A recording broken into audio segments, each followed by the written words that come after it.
নবী করিম সাল্লাল্লাহু আলাইহি সাল্লাম বলেছেন যে মহিলাদের যে গুণ বৈশিষ্ট্য, কোন পুরুষ যেন তার বউয়ের গুণ বৈশিষ্ট্য এগুলো অন্য পুরুষের কাছে গাল গল্প না দিয়ে বেড়ায়। অনেক পুরুষ আছে এমনভাবে গল্প দেয় বউয়ের ব্যাপারে, মনে হয় যে সে সুখের মহাসমুদ্রে আছে, আসলে বাসা সারাদিন চুলাচুলি হয়। বুঝেন নাই কথা? বেকুব পুরুষ যারা, তারা এটা শুনে এবার নিজের বউর ব্যাপারে মন খারাপ করে, হায় হায় তাহলে আমারটা কি?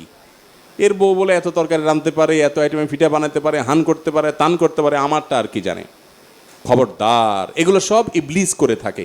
আল্লাহ রাব্বুল আলামিন আপনাকে যে স্ত্রী দিয়েছেন, যে স্বামী দিয়েছেন, তার মধ্যে ভালো গুণ খোঁজার চেষ্টা করবেন। মনে রাখবেন, পৃথিবীর প্রত্যেকটা মানুষ ইউনিক, প্রত্যেকটা মানুষের মধ্যে ইউনিকনেস আছে, পৃথক কিছু বৈশিষ্ট্য আছে যেগুলো অন্যের মধ্যে নাই। অতএব আপনার স্ত্রী আপনার চরিত্র হেফাজতে সহযোগিতা করে, শুধু এই একটি কারণে আপনি স্ত্রীর কাছে শুকরগুজার থাকা উচিত। ঠিক একইভাবে একজন স্ত্রী তার স্বামীর শুকরগুজার থাকা উচিত।